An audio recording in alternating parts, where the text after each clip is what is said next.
Cinema రిలీజ్కి సంబంధించి ఆ టికెట్లు ధరలు పెంచి ప్రభుత్వం జీవో విడుదల చేసింది. దీన్ని సవాల్ చేస్తూ కూడా హైకోర్టులో పిటిషన్ దాఖలు చేయడం జరిగింది. పాదూరి శ్రీనివాసరెడ్డి ప్రస్తుతం ఉన్నారు మనతో పాటు. ఒకసారి మాట్లాడదాం. సార్, ఏం జరిగింది సార్ ఈరోజు హైకోర్టులో పుష్ప సినిమాకి సంబంధించి?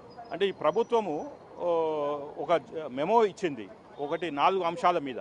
ఒకటేమో బెనిఫిట్ షో రాత్రి 9:30కి 4వ తారీఖు నాడు 800 రూపాయలు ప్లస్ జిఎస్టీ, అంటే 1000 రూపాయలు అబోవ్.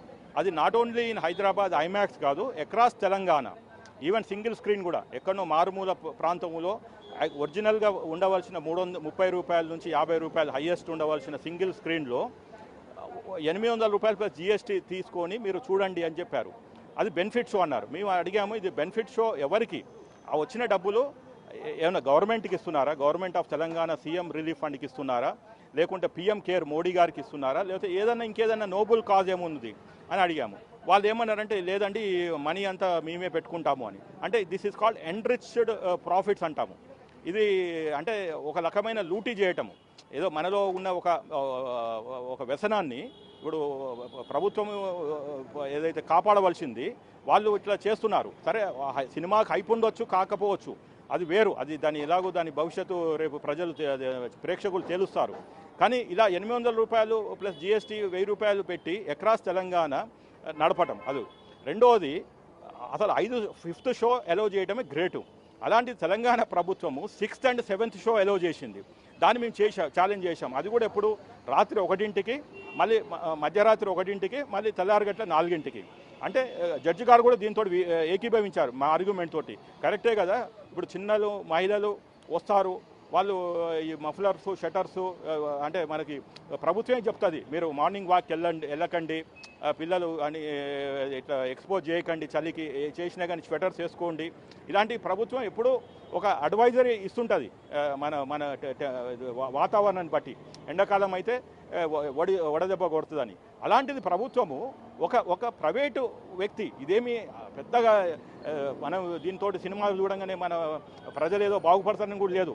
అక్కడ హీరో ఏం చేస్తున్నాడు, నిజంగా దాని నుంచి నేర్చుకొని ఎంబటే వీళ్ళేదో విజ్ఞతులు అవుతారా అంటే కాదు. అది ఒక హీరోని విలన్గా పోర్ట్రేట్ చేసి ఒక స్మగ్లర్గా చూపిస్తున్నారు. అది అసలు ఆ హీరో కూడా ఎందుకు యాక్సెప్ట్ చేసిండో నాకు అర్థం కావట్లేదు. వాళ్ళ చిన్నాయన, అంటే వాళ్ళ కుటుంబ సభ్యుడు పవన్ కళ్యాణ్ గారు కూడా కామెంట్ చేశారు. ఏది ఇంటర్నేషనల్ కాన్ఫరెన్స్లో అదే deputy CM and forest minister of Andhra Pradesh పోయినప్పుడు చెప్పాడు.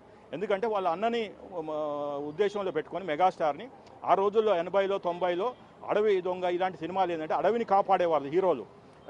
అలాంటిది ఇప్పుడు ఇతను ఏంటిది, అది మీరు పుష్ప 2 చూశారు, 1 చూశారు, 2లో ఏముందో మనకు తెలియదు, అది చూస్తే తెలుస్తుంది. కానీ 1లో ఏముంది, ఏమైనా నీతి నేర్చుకునేది ఏముందా, సమాజం బాగుపడేది ఉందా? అలాంటి ఏం చెప్పింది ఈరోజు కోర్టులో? ఎలాంటి వాదనలు జరిగాయి, ఏం చెప్తుంది? వాళ్ళు ఒకటే చెప్పారు క్లియర్గా, మేమైతే బెనిఫిట్ షోకి ఆలోచిస్తాము. మీరు అంటే వాళ్ళ తరపున మైత్రి మూవీస్ తరపున వాళ్ళు వచ్చిన అడ్వకేట్ ఏమన్నా అంటే, నేను డైరెక్షన్ తీసుకుంటాను, ఈ మనీ ఎక్కడ పోతుందో మాకు తెలియదు అని. సో అక్కడ కోర్టు చెప్పింది, సరే నువ్వు ఇన్స్ట్రక్షన్ తీసుకుంటారా, ఒకవేళ ప్రైవేట్ ఈవెంట్కి మాదిగానే ఇది ఆర్గనైజ్ అయ్యి ఎక్కడ ప్రభుత్వానికి డబ్బు ఒక నోబుల్ కాజ్కి వెళ్ళకుంటే మాత్రము మేము ఈ అమౌంట్ ఫ్రీజ్ చేస్తాము అన్నారు. I have every right to get that data, if not today afterwards also అని చెప్పాడు. రెండోది, 1 o'clock to 4 o'clock, మధ్యరాత్రి 1ంటికి 4ంటికి ఈ షోస్ మాత్రం నేను ఆలోచిస్తాను. దాని మీద ఇవాళ ఆర్డర్ పాస్ చేసేటప్పుడు అంటే he has not given speaking order dictated in the court, because దీన్ని కొన్ని వివిధ కోణాలని తోటి చేయాలి కాబట్టి ఇవాళ ఈవినింగ్ లోపల ఆర్డర్ ఇస్తాము. ఇది కూడా చూస్తాము 1 o'clock 4 o'clock షోస్ అవసరమా లేదని. ఇంకా మూడోది, భారీ ఎత్తున డబ్బులు పెంచడం. ఇంతకుముందుకు దేవరా సినిమా ఉంది హై బడ్జెట్ అంటే, ఇంకా కొంచెం ముందరికి వెళ్తే కల్కి ఉంది. ఇవి దానికి మ్యాక్సిమం 200 ఇంక్లూడింగ్ జిఎస్టీ పెంచారు ఈవెన్ ఐమాక్స్లో. ఇది వీళ్ళు రెండోది వారం 10 రోజులే, 7 days 5, 7, 10 days. అలాంటిది ఇప్పుడు వీళ్ళు ఏకంగా 18 రోజులు పెంచారు. అంటే 5వ తారీఖు నుంచి 23వ తారీఖు దానిక వాళ్ళకి ఈ జియో పర్మిషన్ ఇస్తుంది. కాబట్టి ఇది మేమేమంటున్నాం అంటే, ఈ జియోని ఛాలెంజ్ చేస్తున్నాము. రెండవది, ఈ ఏదైతే మనీ ఇల్లీగల్గా అనాథరైజ్డ్గా అడహాక్గా ఆర్బిట్రరీగా కలెక్ట్ చేస్తున్నారో దానికి అకౌంట్ చూపించాలి. ఎందుకంటే ఇవాళతోటి కేసు అయిపోలే, ఈ కేసు ఇవాళ ఓన్లీ స్టార్టింగ్ కాబట్టి నోటీస్ సర్వ్ అయింది. మైత్రి మూవీ వాళ్ళు దీనికి వాళ్ళ ఒక కౌంటర్ దాఖలు చేయాలి. It's a long way. ఇవాళ మూవీ ప్రేక్షకుడు డబ్బులు పెట్టి సినిమాకు పోయినా ఆ డబ్బులు ఎక్కువ అని కోర్టు అనిపిస్తే మళ్ళీ తిరిగి మైత్రి మూవర్స్ బ్యాక్ ఇవ్వవలసిన బాధ్యత ఉంటుంది. అప్పటిదాకా మా పిటిషనరు ఆయన తరఫున నేను ప్రజల క్షేమము, తెలంగాణ ప్రజలు, బలహీన వర్గాలు, ఎందుకంటే 800 రూపాయలు ఇది నాట్ ఏ జోక్. అది కూడా చెప్పారు ఆనరబుల్ జడ్జి గారు. ఏమన్నారు అంటే, మీకు ప్రభుత్వమే భూములు ఇస్తుంది. ఐమాక్స్ ఇక్కడ హైదరాబాద్లో ఐమాక్స్ ఇచ్చారు, ప్రసాద్ ఐమాక్స్ అని. అది తర్వాత ఇక్కడ ఎర్రమంజిలు అక్కడెక్కడ భూము ఉన్నాయి. అలాంటప్పుడు మీరు ఇంకా తక్కువ ధరకు చూపించాలి, ఎందుకంటే మీరు భూములు కొని ఇన్వెస్ట్మెంట్ పెట్టి చేయలేదు. అలాంటిది మీరు ఎందుకు ఎక్కువ అడుగుతున్నారు? రెండోది 100 కోట్ల అబోవ్ బడ్జెట్ అంటున్నారు. మళ్ళీ మీరు ప్రభుత్వానికి డేటా ఇచ్చారా? ఇది 100 అయిందా, 150 అయిందా, 200 అయిందా, 300 అయిందా? రెండోది ఏంటంటే 20% ఆఫ్ సినిమా తెలంగాణ భూభాగం మీద తీయాలి. అది తీశారా లేదా? అట్లా ఉన్నాయి 2-3 ఈ ఉంటేనే ఈ సినిమాకి ప్రైజు. విచారణ ఎప్పటికీ వాయిదా వేశారు?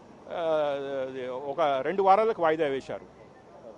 అయితే పుష్ప సినిమాకి సంబంధించి సినిమా టికెట్ల రేట్లు పెంచడాన్ని సవాల్ చేస్తూ హైకోర్టులో పిటిషన్ వేయడం జరిగింది. దీనిపైన ఈరోజు విచారణ జరిగింది. దీనికి సంబంధించి సుదీర్ఘ వాదనలు విన్న న్యాయమూర్తి విచారణ 2 వారాలకు వాయిదా వేశారు. ఆ లోపు మైత్రి మూవీస్కి సంబంధించిన నిర్మాతలు కౌంటర్ దాఖలు చేయాలని చెప్పేసి కూడా చెప్పడం జరిగింది. ఇక బెనిఫిట్ షోలకు సంబంధించి నిర్ణయం తీసుకుంటాం, ఎందుకంటే ఇంత సడన్గా నిర్ణయాలు తీసుకునే వీలుండదు కాబట్టి దాన్ని పరిశీలించి నిర్ణయం తీసుకుంటామని చెప్పేసి కూడా న్యాయమూర్తి చెప్పినట్టు అడ్వకేట్ చెప్తున్నారు. కెమెరామెన్ పరశురామ్తో సురేష్, బిగ్ టీవీ, హైకోర్టు.